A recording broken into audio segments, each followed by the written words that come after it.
तर अशा पद्धतीनं आपण ही आपली जी वंशावळ आहे पेशवाईच्या अगोदरच्या काळापासून आजपर्यंत आपण आपली वंशावळ किंवा आपले जे पूर्वज आहेत त्या पूर्वजापासून आपल्यापर्यंतची नोंद आपल्याला घेता येईल. आपल्याला जन्मल्यापासून ते मृत्यूपर्यंत वंशावळीची गरज असते. आपण कुठल्या वंशामधले आहोत, आपला मूळ पुरुष कोण याबद्दलची उत्सुकता नेहमीच आपल्याला लागलेली असते.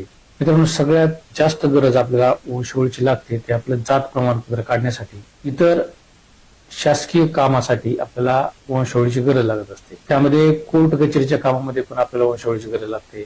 शाळेसाठी जी वेगवेगळी प्रमाणपत्र काढायची असतात त्यामध्ये आपल्याला प्रकल्पग्रस्त किंवा ज्याला आपण धरणग्रस्त म्हणतो ते धरणग्रस्त प्रमाणपत्र काढण्यासाठी आपल्याला वंशावळीची गरज असते. त्याचबरोबर आपली जात वैधता प्रमाणपत्र काढण्यासाठी वंशावळीची गरज असते. अशा पद्धतीने आपल्याला वंशावळीची गरज असते. आता वंशावळ म्हणजे काय, तर वंशावळीमध्ये आपण स्वतः असतो, त्यानंतर आपले वडील, आपले आजोबा, पंजोबा, खापर पंजोबा ही अशी जी वंशावळ असते ती वंशावळ मागच्या पिढीकडून पुढच्या पिढीकडे जात असते. ह्याला वंशावळ असं म्हटलं जातं.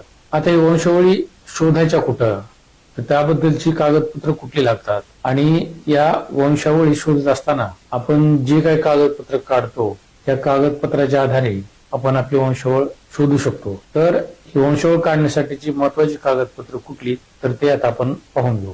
मित्रांनो, वंशावळ पाहण्यासाठी आपण कुठल्या वंशातील आहोत किंवा आपले 5-10 पिढीपूर्वीचे वंशज कोण होते याविषयीची माहिती जर काढायची असेल तर आपल्याला आपले जे शासकीय कार्यालय आहेत त्यामध्ये महसूल कार्यालय सगळ्यात महत्वाचं, तहसील कार्यालय, भूमी अभिलेख कार्यालय इत्यादी कार्यालय अतिशय महत्वाचा रोल या आपल्या वंशावळी काढण्यासाठी मिळणारी जी कागदपत्र आहेत त्यामध्ये महत्वाचा रोल बजावत असतात. आता ही कागदपत्र काढून कुठल्या कार्यालयातून कुठली कागदपत्र काढावीत याविषयीची माहिती आपण थोडक्यात घेऊया. मित्रांनो, आपल्या वंशावळी काढत असताना आपल्या ज्या वंशावळी आहेत त्या कुठल्या पद्धतीने काढायच्या याविषयीची आपण माहिती घेऊ. मित्रांनो, मी ऍडव्होकेट तानाजी वाघमारे, आपण पाहताय लीगल इन्फो MH25.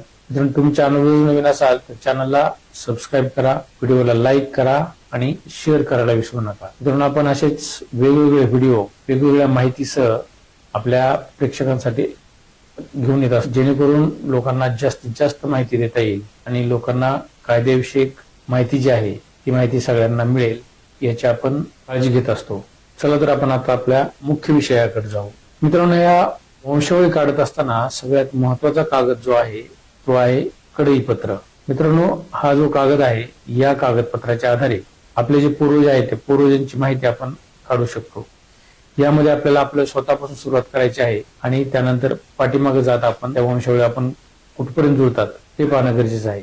तर याच्यामध्ये सगळ्यात सुरुवातीचा कागद जो आहे तो म्हणजे कडईपत्र. त्या कडईपत्राच्या आधारे आपण आपले जे पूर्वज आहेत त्या पूर्वजांची माहिती, पूर्वज कुठे होते, त्यांचा व्यवसाय काय होता याबद्दलची माहिती काढू शकतो. त्यानंतर दुसरा जो कागद आहे तो म्हणजे पेशवे दप्तर. मित्रांनो, पेशवे दप्तर या दप्तरामध्ये किंवा या कागदपत्रा आधारे आपण आपली जी वंशावळ आहे ती कडईपत्रानंतरची वंशावळ आपण या पेशवे दप्तर मधून काढू शकतो. या कागदपत्राच्या आधारे आपल्याला आपले जे पूर्वज आहेत त्या पूर्वजांची इत्थंभूत माहिती मिळत असते. त्यांचा व्यवसाय काय, ते कुठे राहत होते, त्यांचं स्थलांतर कुठून कुठे झालं याविषयीची माहिती आपल्याला या पेशवे दप्तरामधून मिळत असते.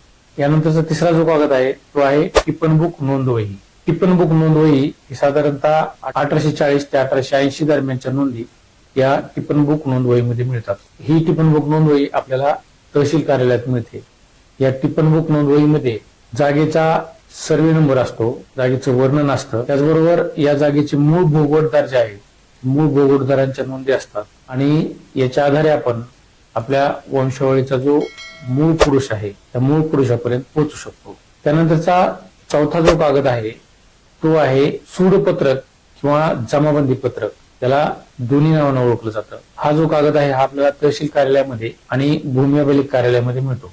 आपण या कागदपत्राच्या आधारे आपला सुडाचा उतारा आपण काढून घेऊ शकतो. याच्या ज्या नोंदी आहेत त्या 1840च्या दरम्यानच्या नोंदी या सूडपत्रकामध्ये किंवा जमाबंदी कागदपत्रामध्ये आपल्याला मिळू शकतात. या नोंदी काढण्यासाठी आपण तहसील कार्यालयामध्ये अर्ज देऊ शकतो आणि तहसील कार्यालयामधून आपल्याला या वंशावळीचा पुरावा आपल्याला प्राप्त करता येतो.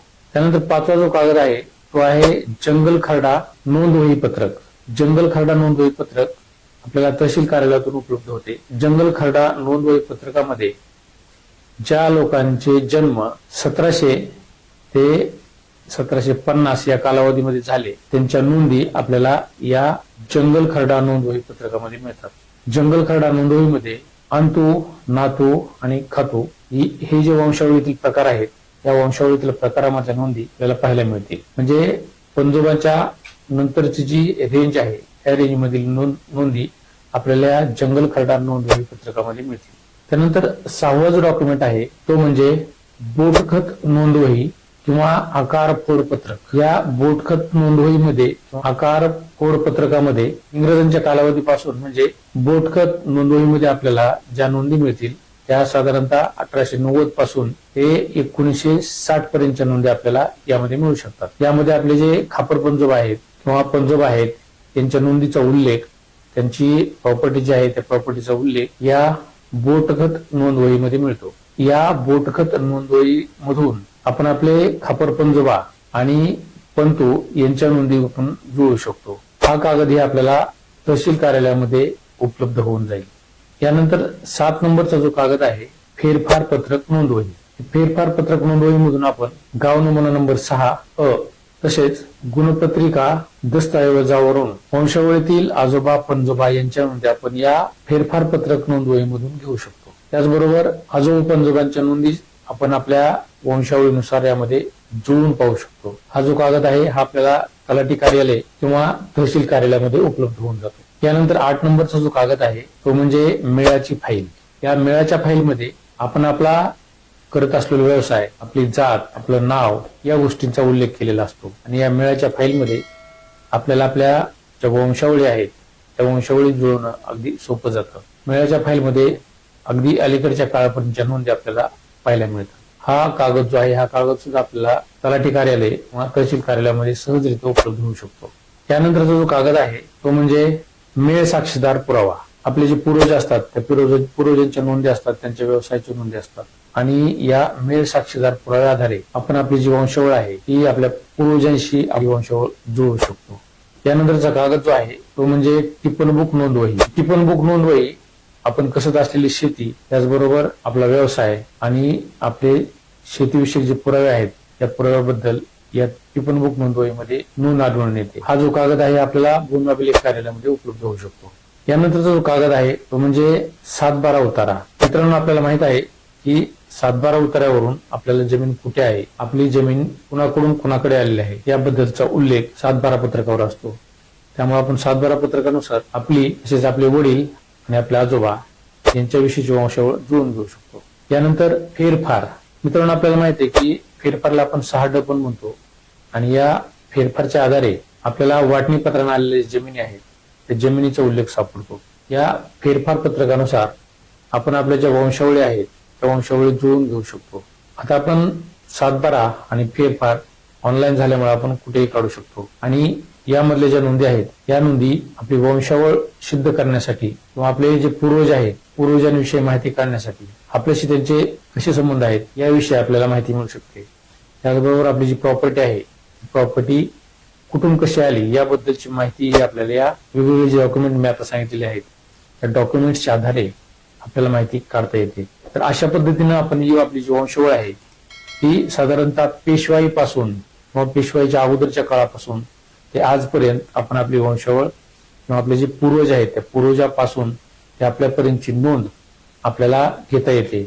आपले जे पूर्वज आहेत ते पूर्वज आपण ज्या गावात राहतो त्या गावातले 100% नाहीत, ते एका ठिकाणावरून दुसऱ्या ठिकाणी स्थलांतरित झालेले आहेत.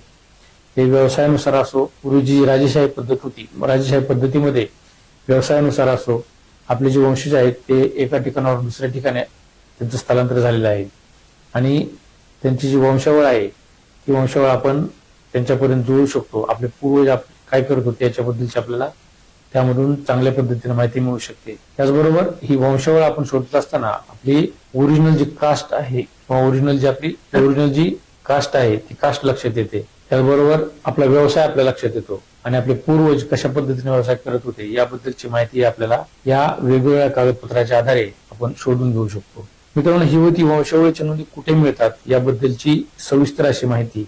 आपण ही जी कागदपत्र आहेत ही कागदपत्र तहसील कार्यालय, भूमी अभिलेख कार्यालय या कार्यालयाशी संबंधित इतर कार्यालयामध्ये आपण या नोंदी काढू शकतो. आणि या नोंदी काढण्यासाठी आपल्याला जास्त असा खर्च काही येत नाही. एकदम किरकोळ खर्चामध्ये आपण या नोंदी काढू शकतो. साधारणतः एका पेजला खर्च 20 रुपये याप्रमाणे आपण फीस भरून आपण आपल्या नोंदी शोधून घेऊ शकतो. बऱ्याच लोकांना त्यांची जी प्रॉपर्टी आहे ती प्रॉपर्टी मिळवण्यासाठी किंवा कोर्ट कचेरीसाठी किंवा जातीचे दाखले काढण्यासाठी, धरणग्रस्त प्रमाणपत्र काढण्यासाठी या वंशावळीची नोंदीची गरज असते. वंशावळीच्या नोंदी आपण कुठे मिळवायच्या याबद्दलचा महत्वपूर्ण व्हिडिओ मित्रांनो, या व्हिडिओच्या माध्यमातून आपल्याला आपली वंशावळ काढण्यासाठी मोठ्या प्रमाणात मदत होणार आहे. त्यामुळे हा व्हिडिओ आपल्याला कसा वाटला आणि ही वंशावळ कुठून काढायची याबद्दलची माहिती आपल्याला कशी वाटली याबद्दलच्या कमेंट बॉक्समध्ये राईट डाऊन करा. तुम्ही चॅनलवर नवीन असाल तर चॅनलला सबस्क्राईब करा, व्हिडिओला लाईक करा आणि शेअर करायला विसरू नका. धन्यवाद.